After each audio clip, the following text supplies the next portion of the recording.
Welcome to the Kendall Report. Once again, we saw a rejection above the 4,200 level basis the S&P. We got up to the 4,230 level.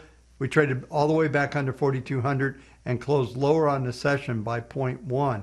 In fact, the NASDAQ closed down 0.1, and the big move was in the Russell yesterday.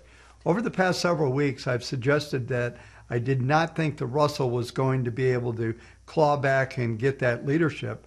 Well, I think that is changing. I'm driven by data, and in tonight's report, you're going to see when I go through the details here that we had 3,863 new buy signals and 232 sell signals on our short-term database. And I would tell you that a lot of these were in the small and mid-cap areas. This rotation is starting to come back into play again. In spite of the lackluster performance of the major indices, we're seeing this rotation emerge, and I think this is going to be bullish overall, and we should start to see some traction on the S&P and the NASDAQ over the next several days.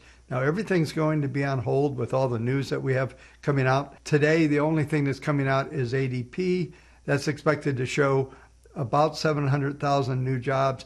I don't think that's going to be really a big impact unless it comes in much better than expected. On Thursday, we'll see claims, continuing claims, and some other data out. But Friday is what everybody's going to be looking at as we go into the unemployment numbers on Friday morning. There will be some anticipation of those events. But as we look back on yesterday, there was something else that happened, and we did see energy just take off. You may recall several weeks ago on a live stream, I was talking about the energy sector, that trade is not over yet. We're seeing some huge acceleration, crude oil at $67, and we did see the energy index up 3.9% yesterday, and I still don't think that's over. After the close, there was an announcement that the Biden administration is shutting down all the leases that were issued in Alaska during the Trump administration. So they're continuing to choke off the oil supply here in the United States. Not sure what that's about, but we're definitely going to see higher energy prices. I'll go through all these details in the live stream tomorrow. If you can, make sure you show up or at least watch the replay 1:30 Eastern Time on Wednesday. The other action that we saw is real estate was up 1.7%. Financials were strong. We're going to continue to see energy, financials, and some of this rotation start to emerge. And the thing about financials, there's a lot of mid-cap stocks in that financial sector. So that's likely to come alive if we continue to see things trade like they are. So I'm going to keep this video brief tonight. I'll get you set up for the opening in the morning, and I'll talk to you at 1:30 New York time on Wednesday on a live stream. Let's go ahead and take a look at the charts and see how they're set up for Wednesday's opening.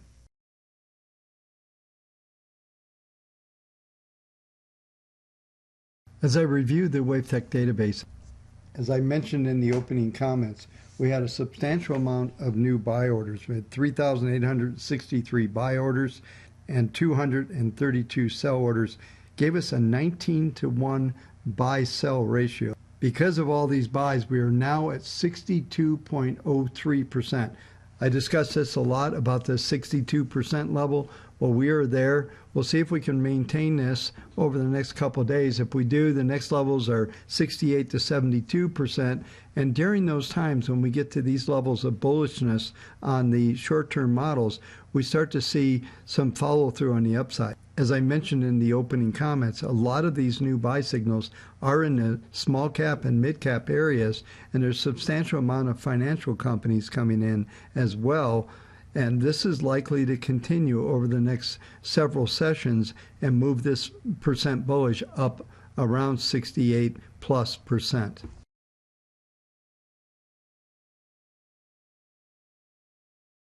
As I review the S&P 500 futures, we continue to see the market grid remain very narrow, and this still presents itself with some negative potential here. However, what's going on here is we are starting to see PPM2 finally take out its second derivative. We're seeing PPM1 at 0.21, so we're seeing some positivity starting to flow into the market.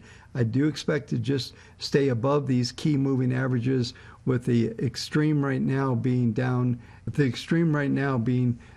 4160 level. Yesterday's low 4190. We did trade above the RTX number. We got up to 4230 RTX. Yesterday's 4214, and we traded down almost to an S1. So we ended up having an S1 and a greater than a RXT level. We look at the market grid for today. I'm expecting to see a R2 4211 S1 would be the minimum pattern. We do have the ADP coming out in the morning. That could trigger some enthusiasm, but for the moment it does look like the bias will be to the upside for at least the next couple sessions.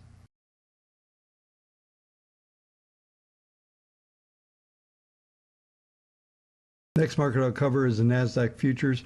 They also are seeing this narrowing range on the market grid. The key area is the 10-period moving average, 13,618. The low's been 13,622. We also have an S1 at 13,621, so there's a cluster of numbers right there. If we can get above the R2 number, which is 13,707, then we're likely to see some acceleration to the upside, but the ranges are very narrow that are being projected right now. We did see the market move above the RXT number yesterday. RXT was 13,744. We had a high of 13,773, so definitely exceeded that just by a bit, and then we did close back in on a negative on the session.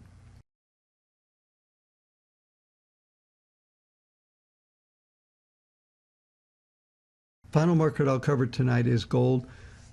Gold is trading down and testing the 10-period moving average at 1897. The PPM has flattened out substantially. We've lost all the upward momentum, suggesting that we could trade down as low as the 21-period moving average over the next several sessions, which would put us back at 1867.